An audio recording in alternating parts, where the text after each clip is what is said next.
Здравствуйте, друзья! Здравствуйте, дорогие друзья! Зима. У нас даже в нашем теплом крае снежком, все припорошено, мы уже неделю снегу радуемся. И, конечно, время для того, чтобы обсуждать белые пионы. Вот они прям как-то сами просятся, да? Мы начинали на прошлой неделе, да, с вами цикл белых пионов. Да, у нас было уже... Я даже уже запуталась, какие мы Мы говорили о чисто белых сортах, да, и о сортах с такой вот румяной серединочкой. Румяной серединкой, да. А сегодня я предлагаю поговорить о белых пионах, на которых иногда появляются красные мазочки.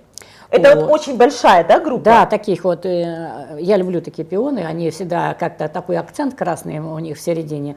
И это всегда, а бывает еще не то, что в середине, а бывает еще по кругу красные лепестки. Да, вот люди, цветоводы, пионоводы делятся на две группы, да, кто-то любит, кто-то нет. Вот некоторые говорят: Оля, пожалуйста, подбери мне белый пион, чтобы красных мазочков не было. А кто-то наоборот говорит: вот мне, чтобы красные мазочки, чтобы он не был такой однотонный. Да, так, тогда он как-то повеселее выглядит. Да, и как бы мне очень нравится. Как будто женщина, которая губы накрасила. Хорошее сравнение. А мне очень нравится, когда распускается с розоватым оттенком и вот с этими красными мазочками, прям, мне кажется, очаровательно. Да, смотрится. это нежность такая, прям румяный такой, нежненький. У нас я всегда сравниваю это с ребенком, знаешь, когда на ребенка смотришь, он такой вот румяненький, нежненький, и ему больше ничего не надо. Анна Борисовна, давайте не отвлекаться, у нас перечень сегодня, вот Анна Борисовна у нас подобрала, вот так вот сейчас на скорую руку накатала, говорит: давай о них поговорим, так что списочек у нас большой. Большой, да. Приступаем.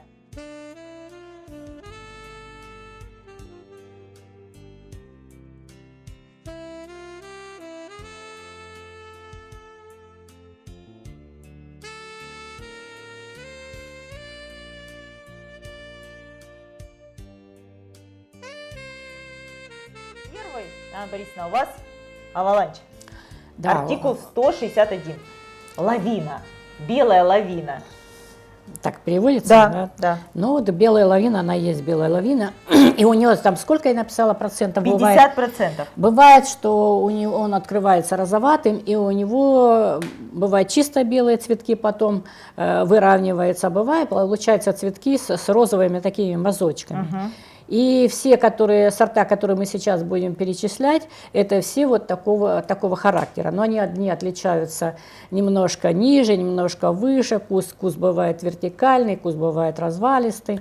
А в принципе, вот скажут: ну что у вас много одинаковых. Нет, если их посадить, то они не будут одинаковые. Ты будешь каждый узнавать. Вот как Мэри Митчелс, я его давно запомнила, он самый такой розовый, у него такие большое количество красных, вот этих по кругу даже идет, как внутренний кружок. Артикул 1395. Не, 13-16, по-моему. А ну глянь. 13-16. 13-16. 13. Ой, я пошла не по. Да. Давай по номерам, по очереди. Так, аваланч. Артикул 161. Он розоватый, с красными мазочками. С красными мазочками, сорт да. Куст высокий. Высокий. И сорт очень старый. Это Круз, конец 19 века, представляете? Да. Они все там были высокие. Вот это пониженный сорт, это влияние уже поветрия, как бы сказать, последних лет гибридизации. А теперь давайте перейдем к пиону повыше. 307. Карл Клем. Карл Клем. Красавец. Это вот удача последних лет у Клема. Он потом... Рой Клем зарегистрировал этот сорт и назвал его в честь своего отца, Карла Клема. И пион этот впервые зацвел там давно, то есть он лет 50 был не зарегистрированным, и потом Рой Клем зарегистрировал этот сорт, назвал его именем папы. Ну, я не знаю, что он его не зарегистрировал, такой красивый сорт. Такой красивый цветок у него, у Карла Клема. Это достойнейший среди белых, достойнейший последних лет гибридизации. Пушистый, большой. И форма у него всегда хороша. Форму он всегда держит. И нету у него вот этого вот болтания. Да, да. Он вроде бы и не такой не вертикальный куст. Как-то вот он угодил между вертикальными, между вот эти вот вальяжно раскинувшимися кустами. Мне кажется, вот часто у нас задают вопросы, там, срезку, какие порекомендуете в срезку. Вот мне кажется, Карл Клем, сорт Карл Клем можно смело рекомендовать для тех, кто занимается срезкой. Потому что он достаточно рано цветет, у него достаточно... Он средний. Да, да, ну то есть все средний. равно это не самые поздние, да, не поздние сроки цветения, то есть еще достаточно времени для того, чтобы этим сортом полюбоваться в срезке. Вот мне кажется, Карл Клем один из тех белых пионов, которые хорошие. Ну, они хорошие, да, и его не забудешь. Такой Нет. цветок с такой формой. У нас еще вот есть его рядышком класс акт. Класс акт тоже. Ну, класс акт был белее. Он не так белее. Сразу розоватым открывается, а потом белым-белым становится. Артикул 331, сорт класс акт. Еще один белый красавец. Анна Борисовна его пометила как один из самых, вот она в записочке написала, на кремоватом бутоне иногда появляются красные мазочки. То есть у него, видимо... Красные мазочки – это не очень характерно для него. Да. Это как бы нонсенс, который появляется. Если появляются красные мазочки, то это как бы редкость такая. И такое бывает процентов в 20 случаях. Вот на бутонах, на уже раскрывающихся цветках появляются легкие красные мазочки. Дело в том, что есть мазочки, вот как у Мэри Ничелс, такие прямо красные лепестки внутри, а есть просто как бы тоненькая, легко заметная такая подводочка по лепесткам.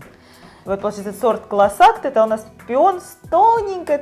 Да, с тоненькой. Иногда эта отметочка появляется. То есть не будет у вас такого, что вот каждый год там будет. Ну да, не то, что я, например, скажу, ой, у меня не тот сорт расцвел, у него нет вот этой красной каемочки. Красная каемочка – это такое дело случая. Бывает, не бывает.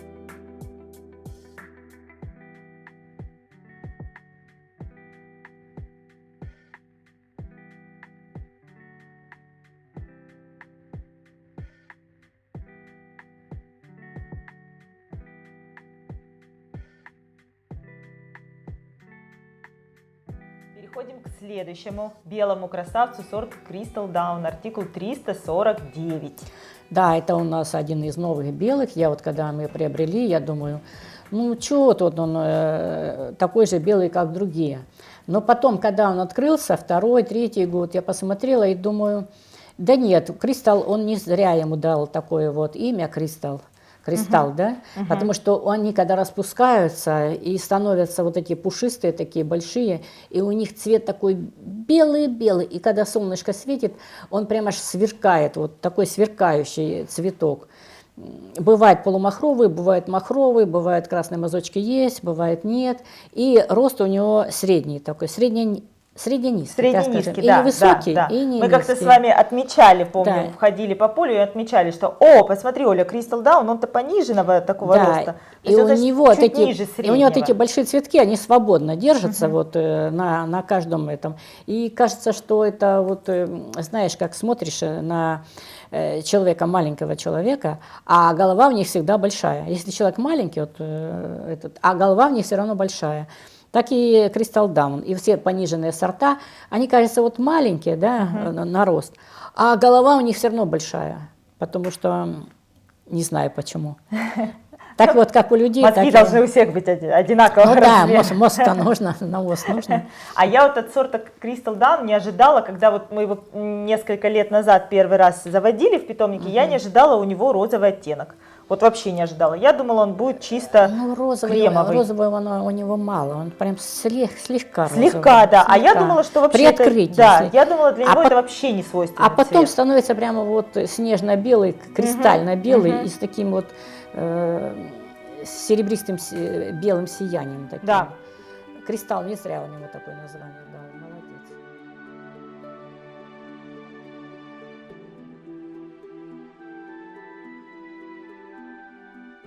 Теперь красавчик Чинок, артикул 363. Вот у нас как Чинок и Мэри Ничелс. Да. Это два цветка, которые, как бы сказать, похожи. У них у всех не красные отметины, а прямо красные лепестки внутри по кругу. Бутончик средний не открывается, а изнутри еще желтенький подсвет такой вот идет. Это как будто лампочка подсвечивает. Он такой открывается розоватый сразу, как бутон откроется, цветок открылся, и он прямо розоватый. По кругу вот эти красные лепестки, внутренний бутончик закрыт и желтый подсвет. Такое прямо, такая картинка красивая. Да, всегда. То есть в одном цветке сразу 3 контрастных цвета. Белый, малиновый Малиновый. и желтый. Так белый, розоватый сначала, Да. потом он становится уже белым, а красные мазочки, ну, такие красно-малиновые, даже, ну да, красно-малиновые. Вживую чинок очень радостно смотрится, такой прям какой-то такой детский, играющий с тобой цветок, прям очень хорошее впечатление произвел на поле. Замечательно. Замечательно.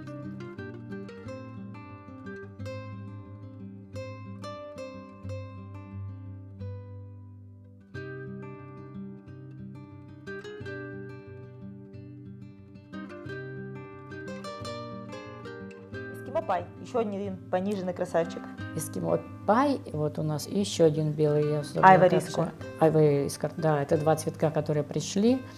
И они сразу меня удивили, это были самые низкие сорта, Да. когда у нас, и они, наверное, сейчас относятся к самым низким. Не совсем прям, не совсем как 12-26, этот маленький капрал красный, но повыше, но все равно. И я помню, как они у нас расцвели, и вот я думаю, а чего ж они так не поднимаются, что-то они такие маленькие, может, они еще подрастут. Почему это? Потому что я до этого не видела таких низких. Ага. И мне это было странно, я хожу, смотрю, нет, все равно здоровые, листья хорошие, стебли хорошие, все, а такой низкий. А потом понял, это его достоинство, вот, который Конечно. эксклюзивчик, который самый такой низкий, он белый-белый, с красными мазочками, бывает серединка желтая, чаще всего просвечивается, и он такой веселый-веселый цветок. И цветун.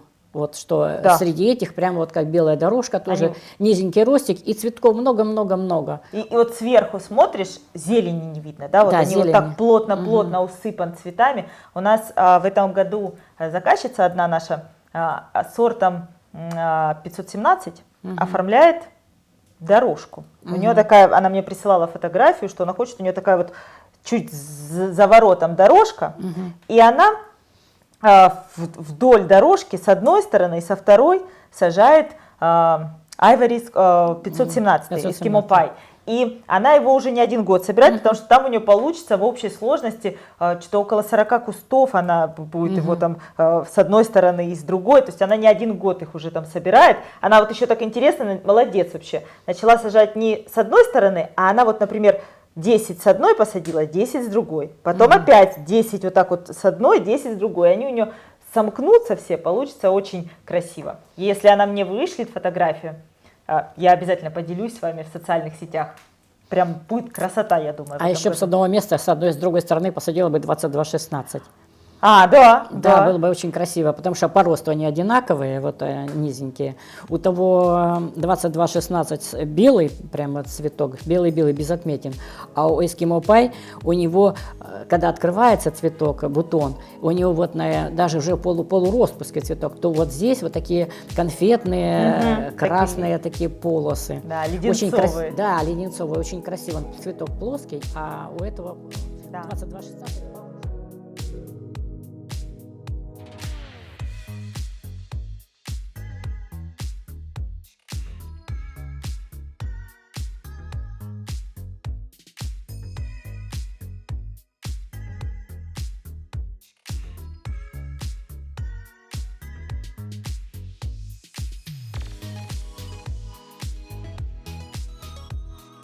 Бориса, а у следующего нашего фестива Dream, артикул 608, у него же тоже, да, как есть просвет желтый? Да, есть просвет желтый, цветок белый, но это мое, как бы сказать, особое, как бы сказать, я не скажу детище, оно не детище, а особый такой член поля, член нашей коллекции. Почему? Потому что я к нему прониклась с такой любовью, потому что он дает хорошие детки. Ага. У него в этом году 3 или 4, с небольшого количества сеянцев, 3 или 4 у меня пошли прямо в Сирию, они уже, я их уже не уберу. Там вот так, по-моему, этот новый беленький у нас карманный кролик, по-моему, от него пошел. Ой, я не перестаю удивляться этому названию «карманный кролик». Мне кажется, для белого пушистого пиона, да? Он низенький. Низкого, да, это да. прям И вот он, десяточку. да, и он дал вот эти детки все с заниженным ростом, с таким, маленькая герцогиня, по-моему, тоже от него вот это вот. Они все такие маленькие и заниженные, и красавчики. Ладно, отошли в сторону.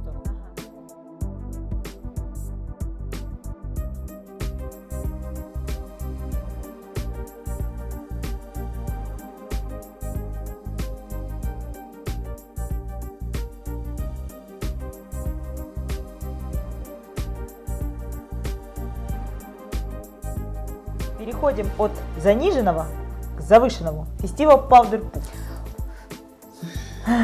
Это Powder Puff, знаете, как, друзья, это что такое? Это вот эта пуховочка для пудры, которая вот раньше, сейчас не сильно, а вот раньше прям были вот эти пуховые. Ну, он, почему? Из-за формы. У него Да. форма такая вот шаровидно-конусовидная. Ну, она шаровидная. Ну, я не конусовидная, как бы сказать, ну, круглая такая. И вот он держит эту форму, вот это кругленький, и цветочек внутри вот так вот форму держит. Как это правильно выразиться? Ну, ты поняла. Да. Кто поняла, думаю, зрители поняли. И вот это, потому и пуховочка. Но тоже у него есть красные мазочки, бывает розовинка при открытии. Это... Все, о которых мы сейчас говорим, они бывают с розовинкой при открытии. Практически почти все. Это Рой Клем сказал, что вот эта вот пуховочка, ему навеяла пудра бабушки дать такое название, фестиваль Powder Puff. Мне кажется, все это так, ну, так здорово, да, когда какие-то такие вот семейные, душевные вещи вкладываешь в... Ну да, и он молодец насчет названия, он старается. Это название тяжелая очень вещь. Дорогие друзья, опять обращаюсь к вам. Если у вас есть красивые, интересные, необычные названия, то обязательно пишите, мы их к себе в базу заносим, и в конце концов будет этот сеянец, который будет достоин такого имени. Это к семейным историям. Анна Борисовна мне сегодня утром рассказывала, мы там прям животы надорвали, как она со своим старшим братом и радио воровала. Друзья, Я могу рассказать. расскажите, Анна Борисовна, чудесно.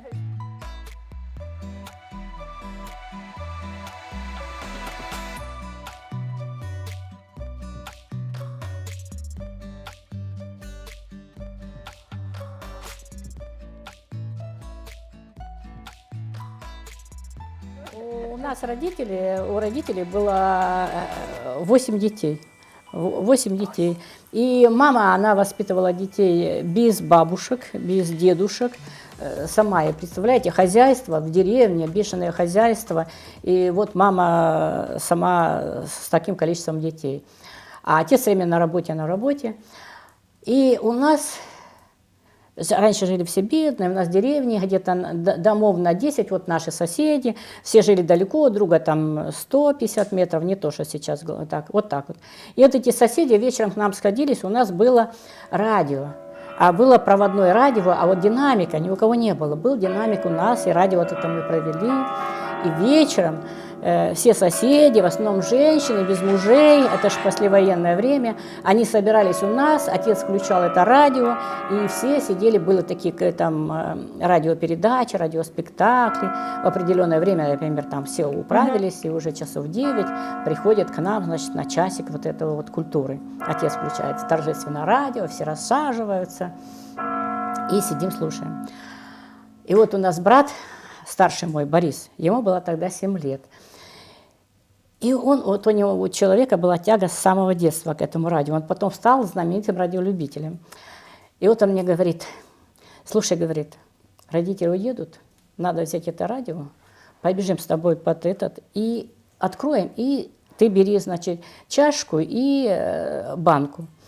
Человечки будут выскакивать оттуда. Человечки, которые в этом радио говорят? Да. Поют. Рассказывают. Человек будет рассказывать, ты их накрой чашкой, говорит, а потом мы их с-под чашки и у банку, и, значит, всех выловим. И будут они у нас в рабстве нам всегда рассказывать. Да. Короче говоря, только родители уехали, никого больше не было почему-то, только мы с ним. План наш, прямо Господь Бог нам такую ситуацию дал. Боря сразу схватил это радио, и мы побежали, там у нас большая такая яблоня была до самого низа, ветви у него семеренко старый.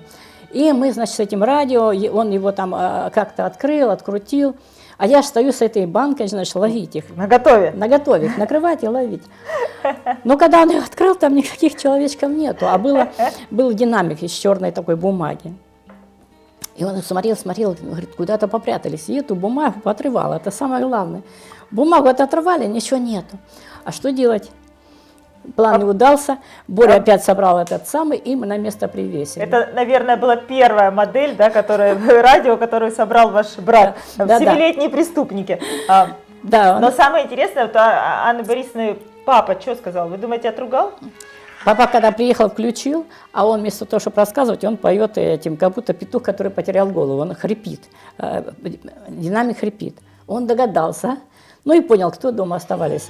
Вот два человека. Боря с Аней. Да, Боря с Аней. Ну, главное, мама начала нас ругать, потому что представь, убыток такой. Его больше нигде не достать, это радио. Отец сказал, говорит, не трогай их, детки любопытные, с них будет толк. Вот такое вот решение мудрое было у отца. И я запомнила и решение его, и вот эти, как мы их там ловить. Я помню, как я стояла с этой банкой, сидела с этой банкой, значит, дерево такое высокое, такое, под ним места мало, и мы вот залезли там, и вот этих человечков пытались выловить. А еще как пытались скрыть следы преступления. Ну да, потом еще повесили аккуратненько назад, но оно не начало разговаривать.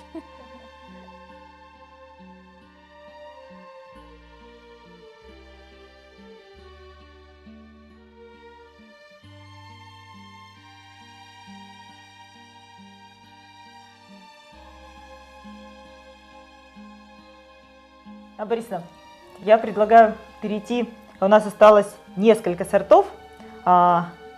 Мирта Джентри, артикул 1395. Мы сегодня с Анной Борисовной рассматривали ее. Красных мазочков мы там нашли на одной фотографии, да? Да, только у нас было мазочек. Фотографий много, и цветок такой большой, открывается нежно-нежно-розовым. Потом вот многие так вот открываются, но этого прям такой аж... Мы сначала думали, то ли к розовым отнести, то ли к белым. Потом посмотрели наши видео фотографии, а там получается, что он потом становится почти белым. Да. И решили его отнести к белым. Ну...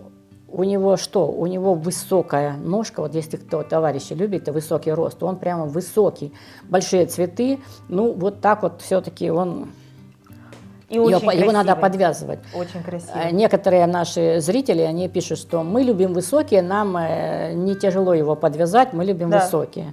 Но вот этот для любителей высоких, высокий сорт, с высокой головой такой. И у нас есть на сайте несколько фотографий, прям... Вот там есть изысканнейший цвет, такой кремовато-розово-белый, да, вот прям здорово смотрится. Когда он начал переходить из розового в кремовато-розовый, то у него такое летнее свечение, вот, как у Summer Glow, у него такое вот свечение. А потом он переходит и становится уже белым, ну, к самому концу. Борисовна, Норма Волс. Ой. 1407. Это такой сорт, один из первых, да, у вас? Вот, я его, понимаешь, Норма Волс, и вот здесь некоторые цветки я подзабуду, и мне приходится взбадривать память, то Норма Волс мне взбадривать память не надо. Это был, потому что он один из первых в коллекции у меня был. Появился, не было, появился. И он всегда меня шокировал. Я тогда еще не была привычна к тому, что цветок может открываться розовым, а потом становиться белым. Или цветок может просто открываться белым. Я всегда, сортов было не очень много, и я всегда бегала возле него, думала, неужели пересорт, но я его не трогала с места. Вот. И это такой сорт-сюрприз. И чем он хорош, он более-менее среди белых расцветал рано. Вы смотрели сегодня там 11 мая, 15 мая, да, вот, то есть в нашем регионе, да? Один из первых. Такой средний-ранний сорт. Средний-ранний сорт. Но самое его большое достоинство — средний рост сантиметров 70. Я считаю, 75 это уже пошел средний, а это средний-низкий. Но еще не низкий. Вот, ну такой средний. Цветоносы такие крепкие, толстые. И главное достоинство — это большой такой цветок, розоватый, открывается с высокой формой. И красные мазочки вверху почти каждый год присутствуют. Да. А в прошлом году он нас шокировал. Он открылся нежно-нежно-розовый, без всяких мазочков. Вот, на первые цветки. А уже последующие цветки начали открываться с красными мазочками. Дорогие товарищи, ну... Да, и вот как им такой доверять, да? Такой вот Как им хамелеон, доверять? да. Так и норовят нас Так и норовят ввести в заблуждение. ввести в да. заблуждение. Но Потом- у нас все учтено. Мы обещали, кстати, об этом снять видеоролик, снимем. А учет там колоссальный. Да, учет нам пришлось делать все учет. Это выработалось годами, потому Не что... раскрывайте секреты, Анна Борисовна, сейчас будем записывать видео на этот счет.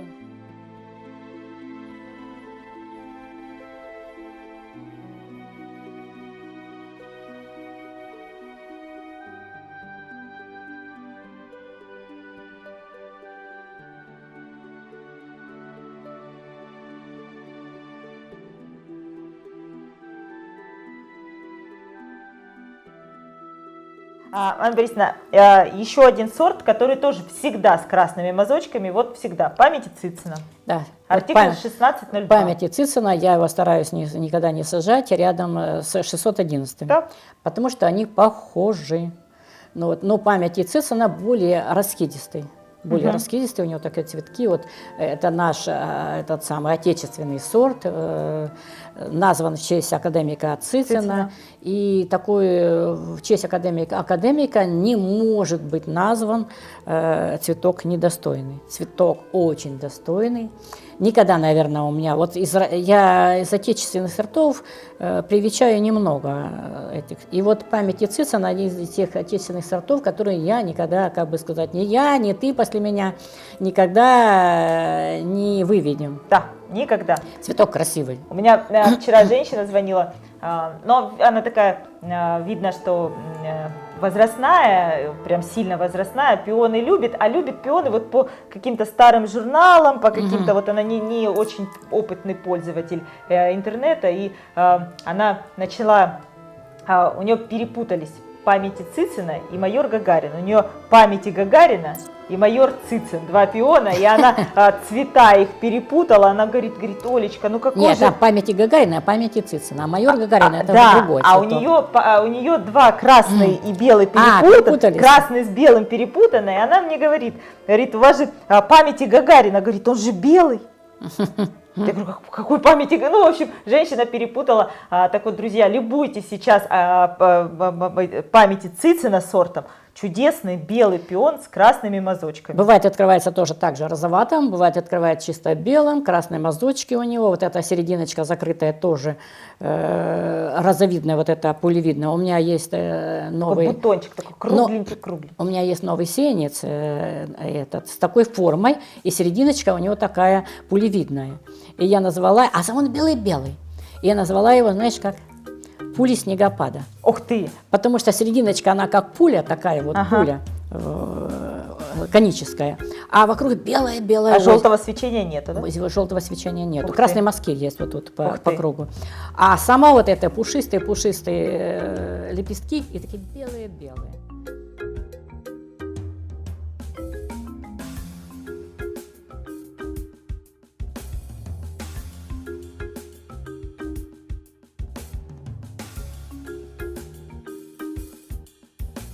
Борисовна, теперь переходим к сорту, который в нашей коллекции не так давно появился, произвел уже там сильное впечатление, особенно на моего супруга, он там в восторге от этого пепперминта. Я знаю, о каком ты сорте говоришь.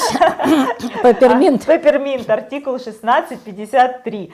Но он правда достойнейший, да, такой прям. Да, это один из последних, вот с такими красненькими отметинами. Вот у нас есть сладкий романс. Сеянец и пепперминт. Пепперминт — это, как бы сказать, ну, сладкий романс у нас намного круче. Это не в свою, не в нашу, там, как бы сказать, пиар, но пепперминт — это вот у него как брат и сестра. Да. Потому что у Но сестра всегда должна быть чуть это, ну да, сладкий, попривлекательнее брата.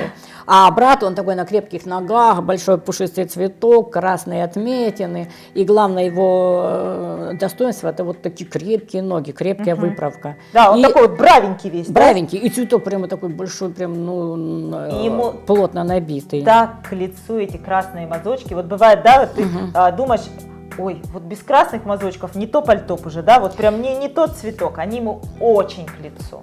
Красивый. Да, Господь Бог знает, кому чего, как цветок какой украсить. И я всегда удивляюсь его фантазии, как он все это делает. Я другой раз сижу, думаю, какой бы цветок, вот как-то сидела, думала, нарисовать цветок сначала, и чтобы попросить, чтобы Господь Бог дал мне такой цветок, нам такой сеять. У меня нет фантазии такой. Я всегда удивляюсь, когда его цветки расцветают, думаю, мама родная, мне в голову не приходила. Вот у нас есть такой сеянец Галатея. Мама родная, нет слов. Анна Борисовна, ну и последний пион в коллекции, когда он у Анны Борисовны появился, она его считала самым белым. Сейчас, конечно, вы уже на белые насмотрелись, там, да, на всевозможные. Систер Маргарет, артикул 1920. Я думаю, что же ты назовешь? Систер Маргарет. Он так же, как Норма Волс, у нас появился один из первых.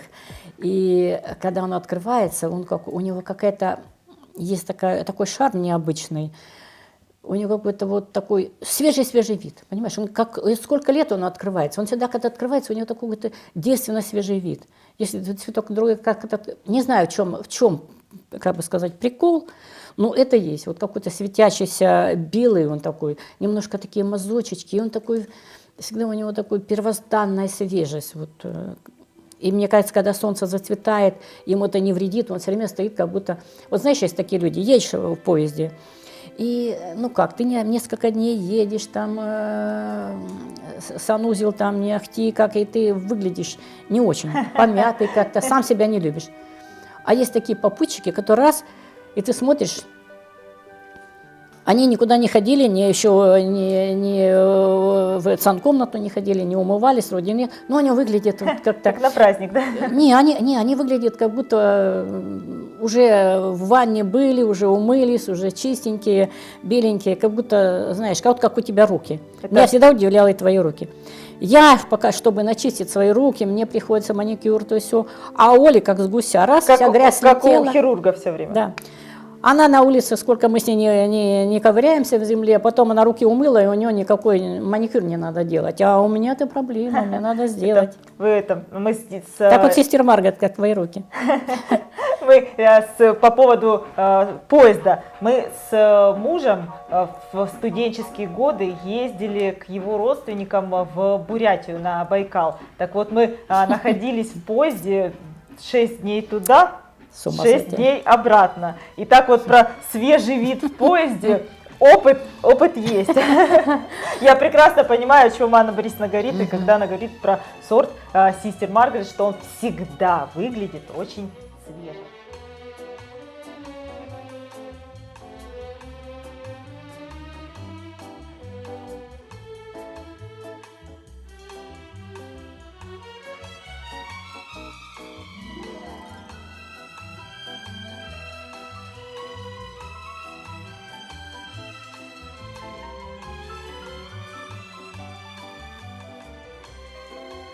Дорогие друзья, пробежались мы по очередной партии белых пионов. Много наговорили. Много наговорили.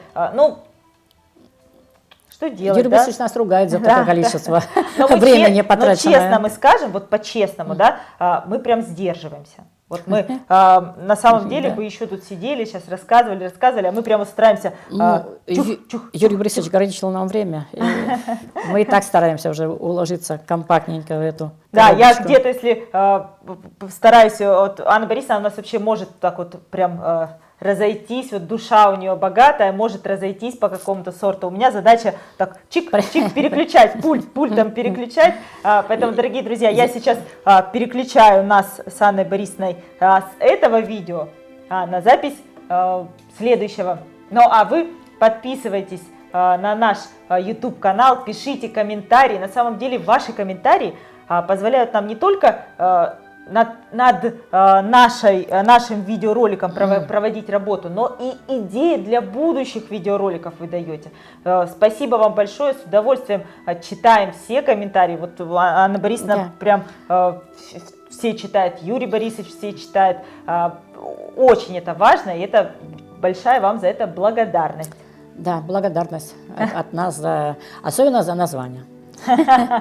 Дорогие друзья, ну а сейчас, пользуясь комментарием одним и его темой, мы начинаем записывать новое видео о том, как же мы ведем учет всех наших сортов, всего многообразия посадочного материала на поле. Может быть, кому-то будет полезно. Все, до встречи на YouTube-канале, не пропустите. Пока! Ну и на завершение этого ролика историю от Анны Борисовны. У меня еще история, она такая немножко садистская. Садистская? Садистская. Я уже говорила, что мама у нас воспитала 8 человек без бабушек, без дедушек, потом коровы, свиньи, куры, гуси, 50 соток огорода, это и с маленькими детьми, вот у нас интервал между детьми 2 года. 2 года. И получается, что помощников очень, и мама была очень загружена. И вы представляете, что даже уйти из дома в больницу или куда-нибудь, это большая проблема. Ну, некому, не на кого оставить. Это послевоенные годы, вот я рождения 55-го года. И мама нас оставила, а старшие сестры у нас были, они сразу, только мама ушла из дома никуда, по подружкам. Убежали, и мы остались 4 человека.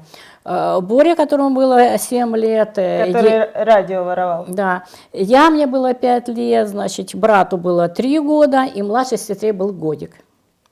Мама ушла и сказала, никуда не выходите, мы были послушными детьми, дом открыт, но мы не выходили, потому что мы были послушными детьми. Но энергии-то у нас все равно много, куда же ее девать. И мы-то там играли, то, сё, это... И потом младшая, которая годик, начала кричать. Кричит, я помню, у него вот такой рот розовый, она лежит и орет, у него аж гланды видно. Боря, как самый старший, самый умный, говорит, это самое, она хочет кушать.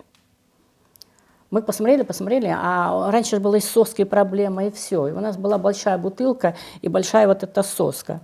И мы с ним начали по-детски пытаться налить туда кисель. Фруктовый кисель. А кисель густой, в эту никак не проходит. А она орет, и мы не знаем, что делать. И Боря тогда берет, зачерпывает кружку этого киселя, и в этот кричащий рот «на!»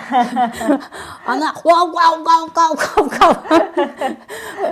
проглотилась, она ж в лежачем положении. И давай опять орать. Он говорит, не наелась. Набирает еще кружку, еще раз на кружку. Все, она в киселе, вся эта подушка в киселе, она там ау. И давай опять кричать. Он говорит, о, не наелась. Еще только кружку третью зацепляет, она рот закрыла и больше ни звука. Больше ни звука.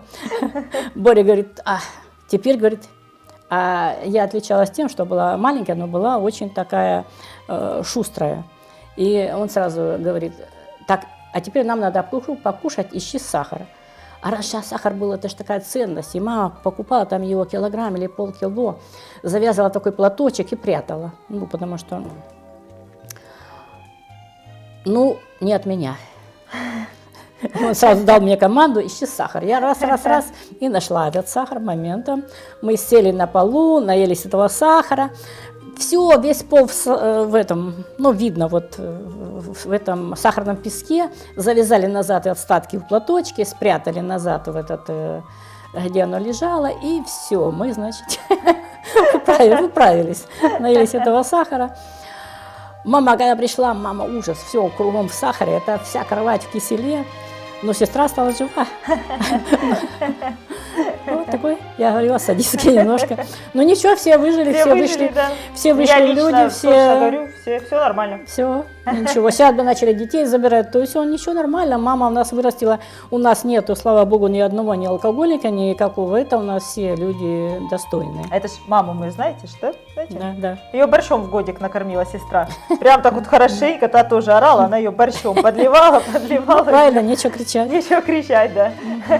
Дорогие друзья, до встречи на нашем YouTube-канале. У нас много еще интересных, веселых историй для вас и, конечно, много красивых цветов. Все, всем До пока. свидания, до свидания.